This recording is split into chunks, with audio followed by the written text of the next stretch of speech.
I'm a late bloomer, 3rd year on the scene. 20 racks don't feel like nothing to me. Came from the streets, it turned me to a beast. Invisible said that. Hey guys, up it's me boy Hazy Boy, and in this video we're going to be showing you guys how to properly switch shells between the HXSJ T66, this one right here, and the J900. They both have jack click tape on them, but I'm just going to go ahead and pull it off right now. Well, technically this one, it really does not matter, but this one, you guys get it with this one. But alright, so yeah, first things first, you're going to need 2 tools. So yeah, I'm going to try not to say I'm in this video because I'm in the okay, sorry. But in the first recording and second, this will be my 3rd time trying to do this in this video. I said it over 50 times in 2 seconds, so it got really annoying. So yeah, let's go ahead and get into this. First things first, you're going to need an X-Acto knife and a very small screwdriver. Don't know the exact millimeter, but you can find one of these at Dollar Tree. And there I go again. First things first, you're going to take the X-Acto knife and bring these down into this. You see the back mouse feet? You're just going to want to gently go under it. You don't want to mess it up because you're still going to want to keep that unless you have like some new G-skates for it in it and everything. Alright, so after that, you're going to put them down nice and neat.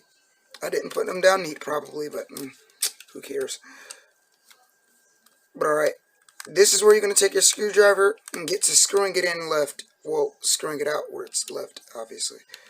But so you're also going to want to make sure that your mouse is off. Almost went into operating with it on. That would have been very dumb and risky. That's something you don't want to do. After you've successfully removed both of these very small back screws, you have to put them into a safe place. You cannot lose those. If you do, this can fall apart very easily. You see that, guys? I just said, and the whole thing fell apart. So guys, you have to be very careful when doing this. And since I know there will be one dude who will ask, or probably go astray and try to see if they can jumpstart the mouse, no, do not try that. Please, just do not. You can still turn it on. Yes, you can. So now that I've showed you guys, no, you do not have to do that, because I already know there would be that one guy who would have to try to see if this was the pin for the power switch right here. This right here, I already know that would be one person, and then they'd break the mouse. So now we've successfully stopped everybody from breaking their mouses, or the one person who would have tried that. This one has special hyperglides on it, so that's the reason that it has so many, if you're wondering why this one's bottoms look different. But okay. So I'm gonna operate on the J900 now. Gonna stop saying but alright.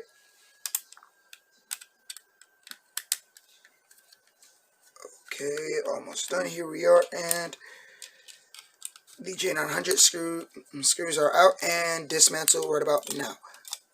Voila. Alright, so this right here is the T66's white shell.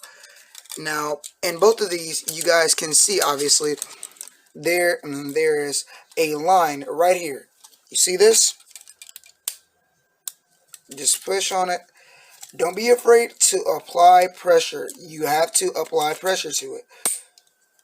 Now, you have to be careful about how much pressure, because you don't want to hear a snap, like a bad one or nothing like that. Sorry for saying once again. It's a habit. But okay, guys. So now that you see this, the J900 shell is now been pretty much removed. Now we just have to we have to remove the side buttons, well, not side buttons, but like the right and left click from the mouse as well. We just mistakenly just shut out the side buttons, like the actual side buttons, but alright. You're just going to want to put your nail under there, and don't do it as hard as I just did because it flew off my desk, but it's fine, thankfully enough. Okay, we also took the J900 side buttons because they were glossy and they look way better in the T66.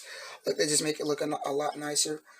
But alright, guys, now to dismantle the T66.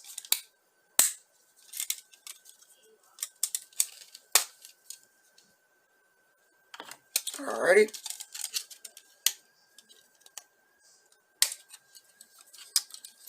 same thing on both of these.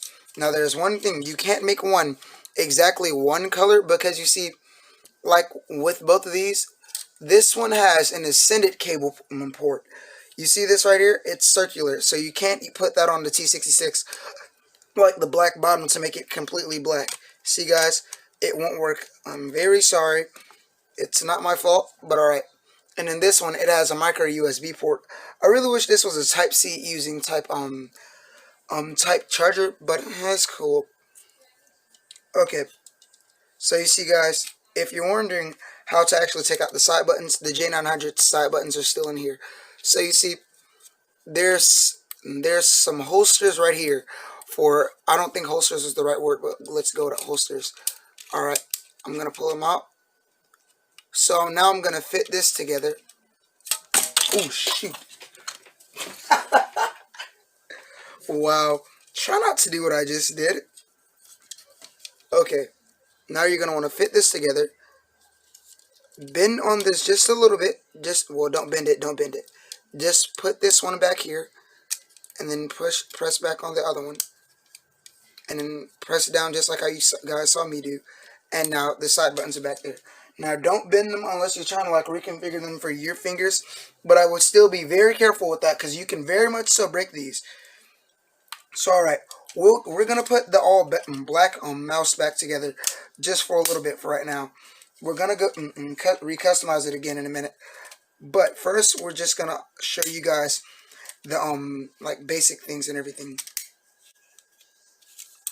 Just like reassembling a shell. Alright, so just like you guys just saw me do. First things first, you're going to want to put the side buttons on here. Then second, you're going to want to put the right and left click on here. And then after that, you're going to put the gripping shell. And then you're going to want to make sure your mouse is off. And then after that, make sure this wire is not on the outside of the shell. You do not want that. Alright, make sure you line everything up. Then you'll hear a little bit of a snap. And you will be done. So I'm just going to put everything back together like the way that it originally was. Just to show you guys everything so you can actually see like how, like where it came from when it comes to customization and everything. Like how different it looks. Alright. Now since I've just showed me putting it back together with the J900, I'm not going to do it. I'm going to show you guys me doing this right here like closely or anything because it's literally the exact same thing. In fact, this shouldn't even be called the T66. I call for them to actually rename it to the J900 wireless because this makes no sense, honestly. They took the exact same design, the exact same shell. The only difference is this and the part where you hold your, what's it called? Sorry, USB receiver. Those are the only differences whatsoever. So, to me, I really don't think that it should have a whole different name, but alrighty then. But now, both of these are back together to their original standpoints. Well, not standpoints, but they're to their original form. And now we're gonna actually retake this apart now.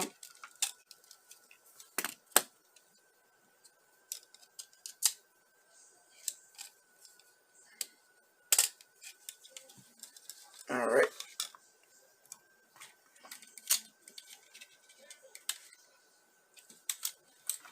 And another thing, do not try to take the back shell off while it is still connected to the motherboard. You will definitely screw something up.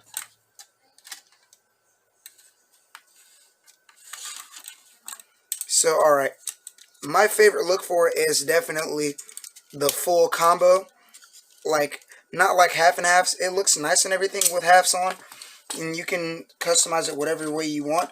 You just can't take like these two pieces apart from each other and then swap like this one and make it look like this one's white and then this one's black. Sorry, that will not work.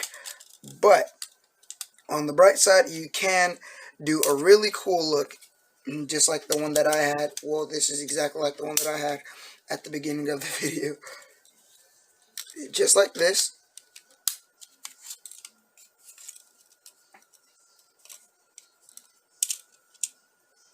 side buttons are in here and everything. Line everything up. Very easy and everything. Gently press down on it all around. Make sure you get the pressure in there. Make sure that everything is nice and neat. And then before we'll actually screw it back in, make sure that it turns on. Alright, it turns on.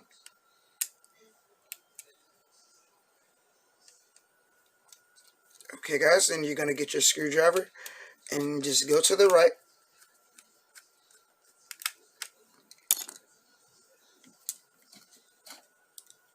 Now they both do use the same screws. So if you do, so if they're on the, not floor, if they're on like your mouse pad or anything, just like they are mine, and you just don't care and you'll just mismatch them up because you don't really care, that's also fine. It really does not matter which one is, just for some reason I just decided to do that. And if you're wondering why my glides are different, it's because I took the glides from the J900 and put them on the T66, since the T66 is my primary mouse, because I use that one way more. I still use the J900 at least 3 times a week, but this is T66 is way more of my thing now. Alright, and you see, and it also looks really sick at the bottom. And now you guys, boom.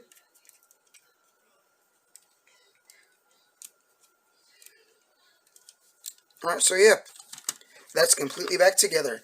And now we have a whole J900 right here that is completely dismantled. And yeah, I know somebody will want to check out the J900 with the lights on too, without it actually being together, you know what I'm saying? So I've showed you guys both of them. Yes, the LED key still works. Just be very careful. You don't want to break anything. You got to remember, guys, this is very fragile, and the DPI key works as well. Okay, now we're just going to be super retarded with this and throw this onto here and throw this onto here. Oh my god, it's a mouse. Alright, but for line the ascendant cable up with the top piece. You got to make sure you get that ascendant cable right. If you don't, you're screwed. Because like everything else, you could possibly put it in wrong and then maybe snap everything else into place, but the ascendant cable could still be messed up and everything. This is funny. Alright, so guys, this is it without its like guard and everything.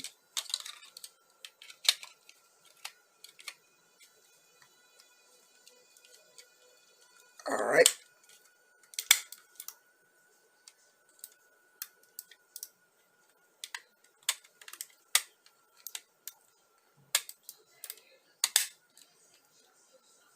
Alright. And you see another thing, I'm very sorry, I also forgot to tell you guys. Make sure all your buttons are back into place and everything. Because like right there, my DPI key was actually jammed into place. So alright. Now that it's finally back together once again. Make sure the wire is still on the inside all the way.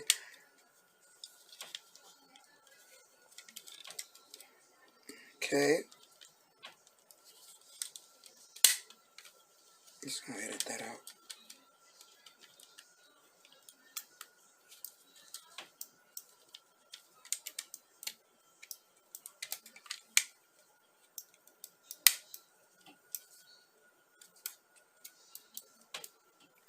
Okay guys, now that this is completely clicked into place and everything, we are now all good to actually start playing. JK. The guard is just like this. The guard is still over here. The motherboard is completely exposed. Do not try to play like this. This would not end well for anyone. Trust me on that. But alright. We can go ahead and put the screws in. I'm just going to put the guard in a second. It really doesn't matter which way you put, if you put the screws in or the back guard on first, because they don't affect each other, honestly. Oh wait, yes they do. My bad. I'm a retard. These are screw holes, which means that has to be down into there. So we're going to go ahead and click all these into place. Make sure all of them are down sturdy. Alright, very nice. It's funny because this reminds me of like the color scheme of a PS5 when it's just on black, white, and blue. Like, doesn't it, guys? This like makes me think like this is what would happen if Sony made a gaming mouse to go with the PlayStation 5 right now, legitimately. Like, got the black right here, the white all up top and everything, and then the blue at the bottom. Yeah, if I get a PS5 this year, I'm still rocking these colors. And I just noticed I kept it on the whole time that I was finishing the operation. But alright, it's cool, it's cool. Because I've done this about 3 or 4 times, so I'd say that it will be fine. Just make sure you test your buttons and everything before you actually seal it. But alright guys, I guess that's it for this video. Like and subscribe. Peace out, goodbye.